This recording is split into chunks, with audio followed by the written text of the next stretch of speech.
Laurent Gbagbo, l'homme des ruines et des larmes dans les ruines du temps et les cendres de l'espoir, un nom revient, chargé de larmes et de lutte, Laurent Gbagbo. L'homme que l'histoire n'a jamais su effacer. L'homme qui divise autant qu'il fascine. Entre grandeur et tragédie, entre justice et revanche, il incarne la douleur d'un peuple et le cri d'une nation trahie par ses fils. Aujourd'hui, l'œil d'Afrique TV ouvre la page la plus sombre et la plus vraie, celle de Gbagbo, l'homme des ruines et des larmes. L'homme qui bénit le désordre et prêche la confusion. Quelqu'un, c'est quand il y a le malheur là que lui il est content. C'est ça Laurent Gbagbo. Quelqu'un, lui-même son propre parti politique, il dit on va aller aux élections législatives. On va pas aller aux élections législatives. Il crée et il prêche la confusion. Un homme comme ça là, ça là aussi là, il va dire que lui il est homme politique. Bon.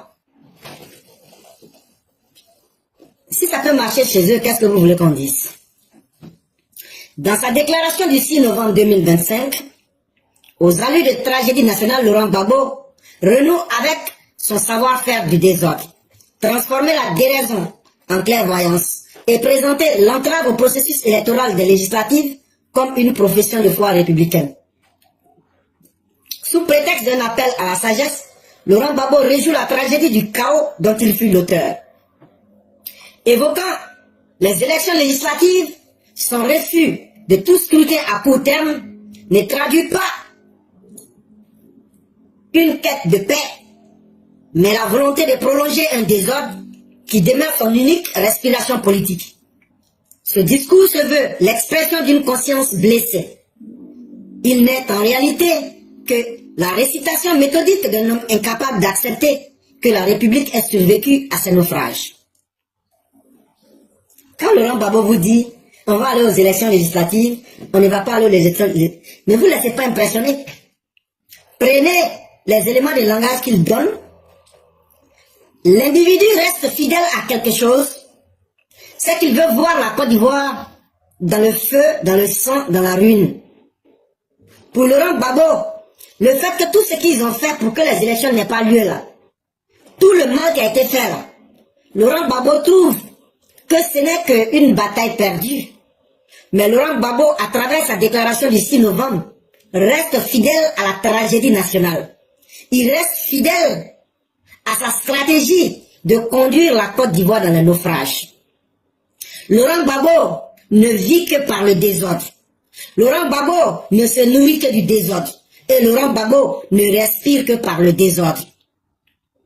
Parce que Laurent Gbagbo, tant que lui n'est pas au pouvoir, lui se sent blessé, lui ne va pas aussi accepter que quelqu'un soit au pouvoir.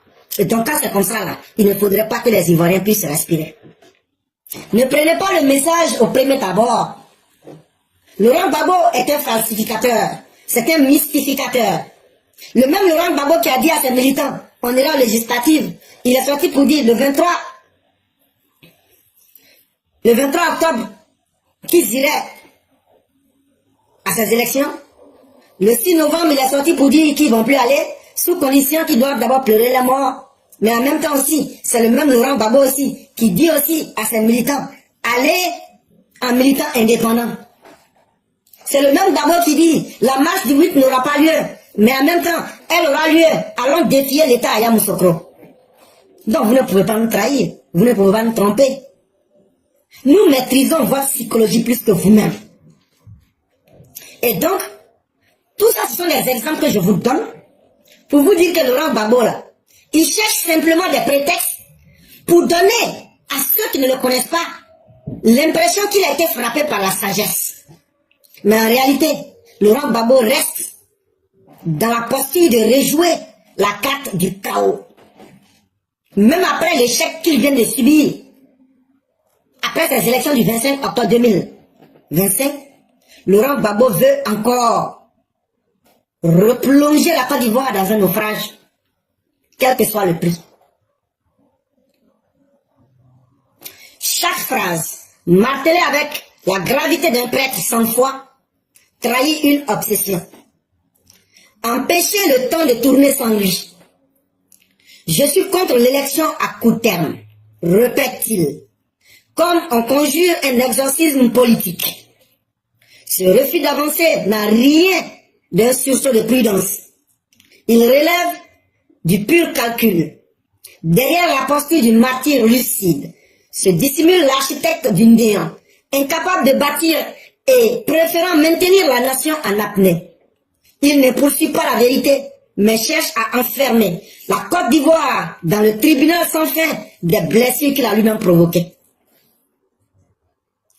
Effectivement, on pourrait dire de Laurent Gbagbo, si on est au quartier, on va dire que c'est simplement un vieux con. Un vieux con qui pense que la connerie sera exorcisée quand lui va revenir au pouvoir. Ou bien quand il va arriver à faire effondrer le pouvoir de Ouattara. Chers parents, depuis le premier jour que Gbagbo a mis les pieds en Côte d'Ivoire, le projet politique de Laurent Gbagbo, comment je vais me venger de Alassane Ouattara? Comment je vais faire pour gâter le pouvoir de Alassane Ouattara, même si moi-même je ne prends pas? Même si c'est le diable qui va prendre, mais il faudrait que je gâte le pouvoir de Alassane Ouattara. Donc même quand il n'y a rien là, Laurent Gbagbo fait exprès, dit aux gens, dites on va marcher la semaine prochaine. Ils font des faux communiqués.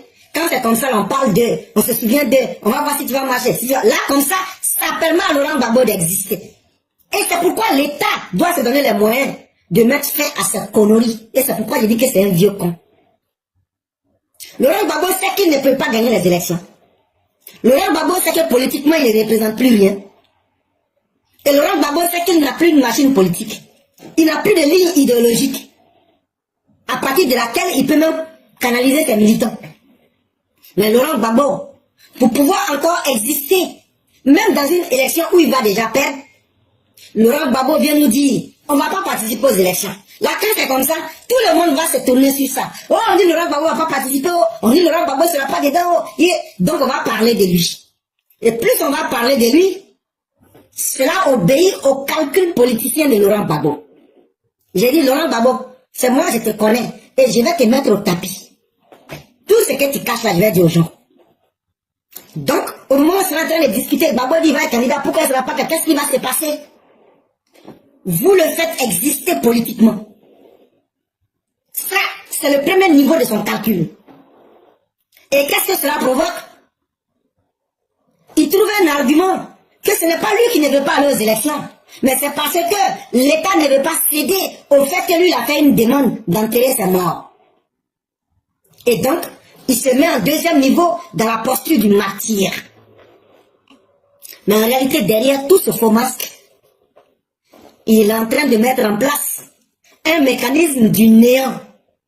Un mécanisme pour pouvoir faire sombrer la Côte d'Ivoire. Parce que c'est lui, Laurent Gbagbo, qui est le chef du tribunal. Et c'est lui qui doit mettre fin au procès. Et tant que lui n'a pas décidé, la Côte d'Ivoire ne doit pas respirer.